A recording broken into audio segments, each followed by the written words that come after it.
Man, Spider-Man fans have it good lately. We just got Spider-Man Homecoming not too long ago, then we got Spider-Man for the PS4, and then we just got Spider-Man Into the Spider-Verse, and now we have this.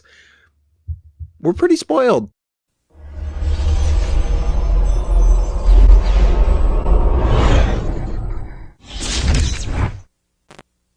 Spider-Man Far From Home is the 23rd installment into the Marvel Cinematic Universe, and this movie is once again directed by Jon Watts, and this movie follows Peter Parker and his friends as they travel to Europe on a school trip. Once they are there, they encounter these various creatures who start to terrorize Europe. Now, with the help of Quentin Beck, aka Mysterio, Spider-Man and Nick Fury must stop these creatures known as Elementals before they destroy Europe and, along with it, Peter's friends. This is the first film in a post-Avengers Endgame world, and as such, I was very curious going into this movie to see how this film would address the events that happened not only in that film, but Avengers Infinity War as well. Specifically, and spoiler alert for Avengers Endgame, the death of Tony Stark. Because obviously, with Spider-Man's introduction in Captain America Civil War,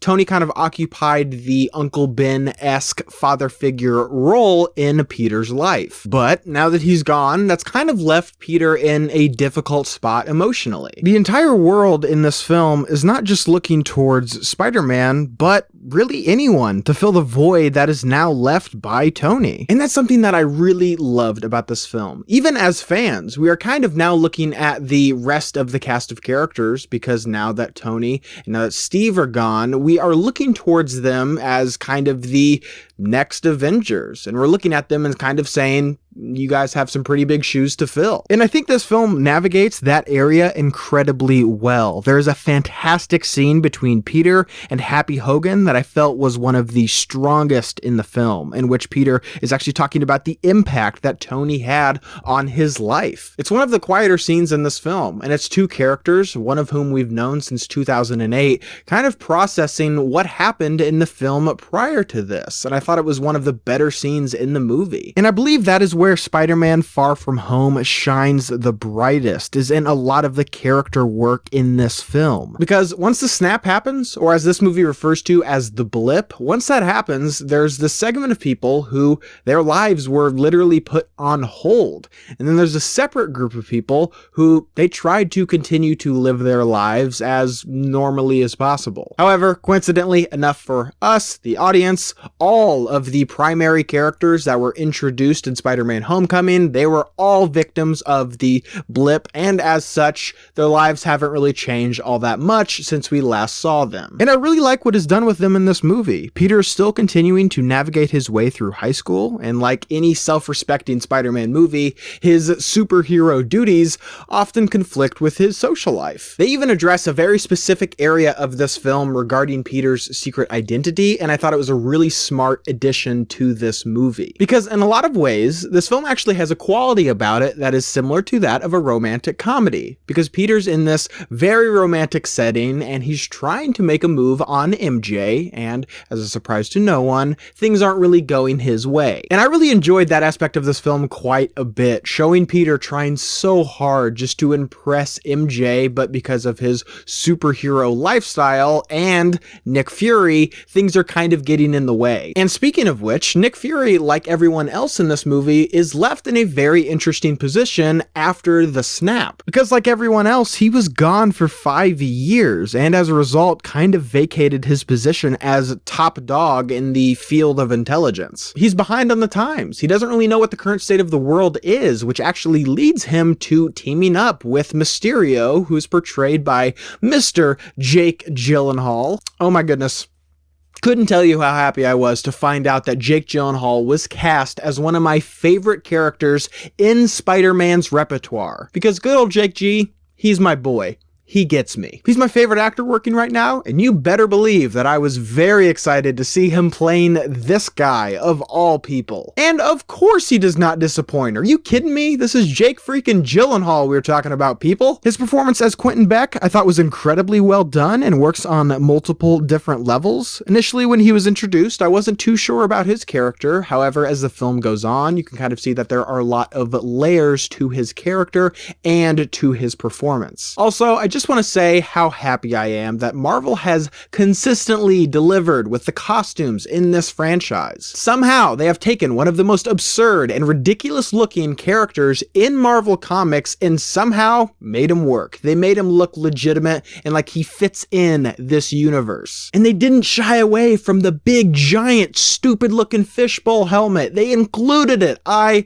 loved it. I thought he was a perfect visual representation of that character. And Quentin Beck has a lot of time with Peter in this film, who is once again portrayed by Tom Holland, and who, as a shock to no one, is once again excellent as Peter Parker. There are a few scenes in this movie that are a bit more emotionally demanding of Tom Holland, and he totally delivers. And if you've seen some of the other films in this kid's resume, then it probably shouldn't seem like much of a surprise to you. Again, his scene with Happy Hogan, just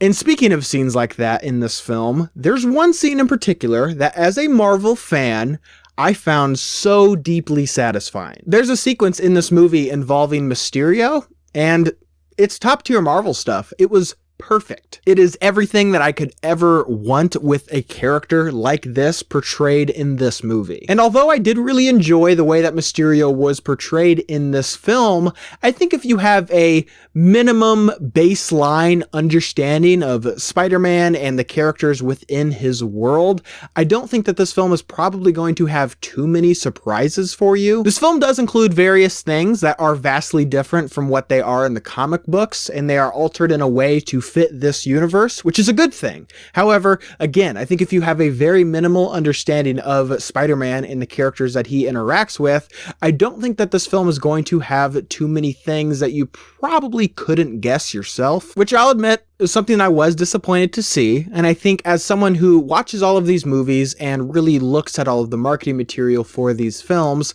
I think that whoever was in charge of it, whether it be Sony or Disney, I think they should have seriously rethought the way that they approached a lot of the marketing for this movie. Because in the trailer, they do spoil some things that are revealed with Peter in regards to some of his relationships with other people within this film. Not only that, but there is a new Spider-Man suit that is introduced in this film, which would have made for a really cool reveal. However, it is all over the marketing for this movie. I wish I could go back and watch this film in a vacuum without having seen a frame of marketing for this movie, because I feel if I would have done that, I would have enjoyed this movie much more. Because although the ride and the journey of this movie is fun, I do not feel that there was a single curveball that this movie threw at me that I wasn't highly anticipating going into this movie. Thankfully though, I do feel that this film's twists, although rather predictable, are handled pretty well. I thought how they incorporated this story into this universe was really fun and very creative in a way that I did not see coming going into this movie. However, I think that the way this film incorporates these characters into the MCU, I can't really think of a better way that they could have done it, despite the fact that this movie is incredibly predictable. I will say though, I am deeply curious on how this film's events will affect the MCU on a larger whole. This film has two post-credit scenes, both of which I feel will have pretty massive repercussions within the Marvel Cinematic Universe, and considering this film is the last movie in Phase 3, I cannot wait to see what happens next. And as always with comic book movies, if you saw this film and you enjoyed these characters, or you didn't like these movies and you want a better representation of who these characters are, I'm here to give you some comic book recommendations that I feel are a perfect place to start if you want to dig a bit deeper into this movie's characters.